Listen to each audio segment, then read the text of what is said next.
Welcome to Beer Untapped with Perry Miller, the podcast. I'm joined by Seth. Hey, welcome, guys. Thanks for finding us on the internet. Now, these shows originally aired on Brookings Radio, but now they're all here for your enjoyment. I hope you like it. There you go. Sit back, enjoy the show, relax. Let us know if you want to see anything on future shows. As we said, this comes out live in the Brookings area, but enjoy this archive episode. Beer Untapped with Perry Miller. Welcome to Beer Untapped with Perry Miller. Beer blending has been going on for centuries. So is the practice of adding things to beer either before bottling or at the bar. Beer blending and mixing this week on Beer Untapped.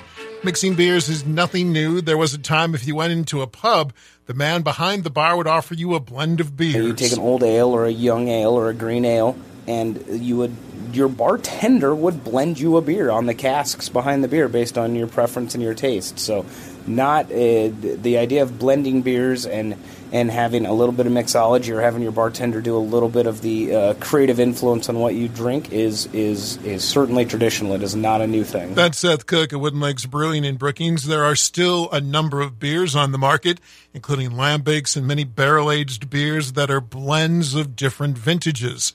There's also the very old tradition of adding fruit syrups and juices to beers. People will flock to stores looking for a certain beer from Leinenkugel called the Summer Shandy, and the reality of it is the Summer Shandy started as a beer cocktail. This was popularized overseas in continental Europe, especially in Germany. They did shandies, and I think there were some areas of the countries or some countries they called them rattlers, and that's where you take a beer, a lager, or even some types of wheat beer, and mix it off with a lemonade. So we have our pub shandy here that we do.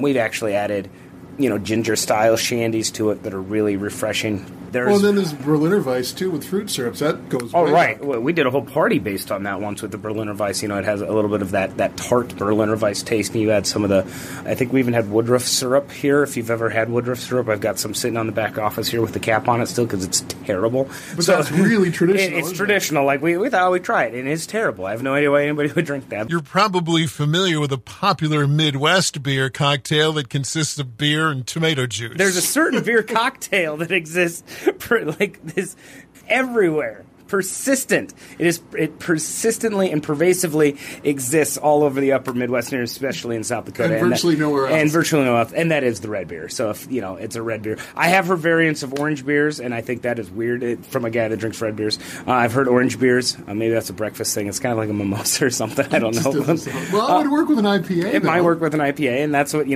that's kind of how we started. We mixed our orange juice with our fruity IPA, and it went pretty good. But the red beer, that's such a classic thing up here. And, of course, there's the black and tan, most often a blend of an Irish stout and a lager, with the stout riding atop the lager. And there are other examples. When you start adding wines or champagnes to beers, you can have a champagne and stout. I think they call those snake bites. What we started to do here, and this was really popular, we took one of our really fruity IPAs and then kicked it up a notch and mixed it with some more fruit juice and a little bit more soda, and basically made a tropical fruit punch IPA just to send it to that entirely new level, reaching over the top. Now, I don't know if I drink these every day, but man, they're a lot of fun. You can do a lot of experimentation. More on Beer Mixology when Beer Untapped continues right after this.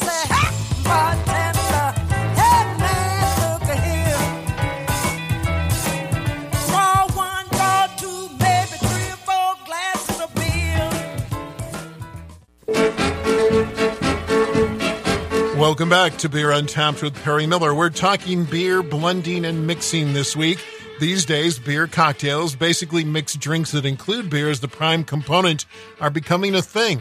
Wooden Legs recently held an event that featured beer mixes, although they didn't include any spirits, of course. Seth Cook at Wooden Legs says this can be a lot of fun. We've seen some people that enjoy just to mix off the drinks in different varieties and different blends as well, and that's, it's okay. Craft beer, I do hold our beer and and the product we make in very high esteem, and we do make it stand on its own by itself. But I do love the creativity that some people get with these things.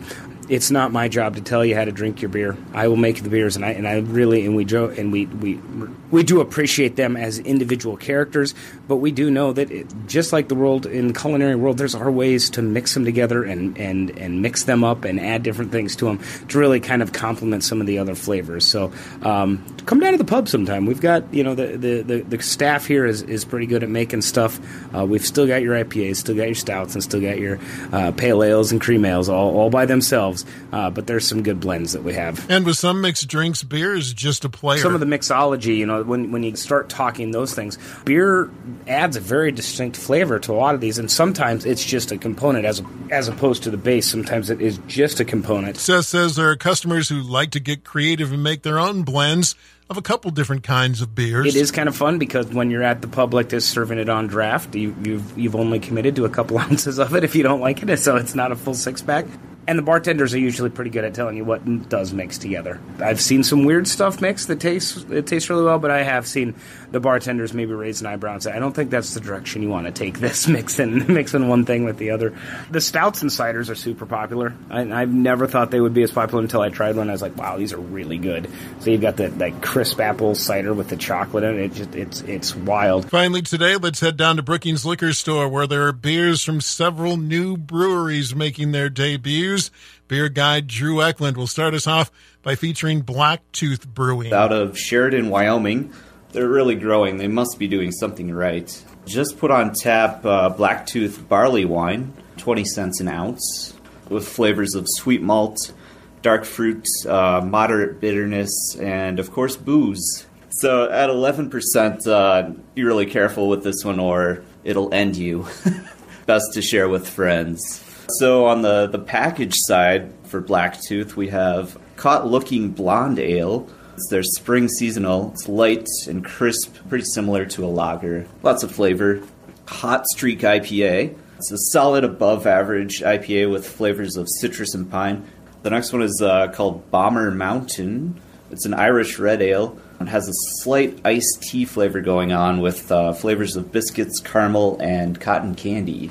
And the last one from Blacktooth is called Saddle Bronc Brown Ale. These are all $9.99 for the six-pack cans, by the way. Saddle Bronc is an easy-drinking English-style brown ale with minimal bitterness and roasty flavors of caramel and cocoa. That's it for this week's show. Until next time, don't be afraid to mix it up and drink local and drink responsibly.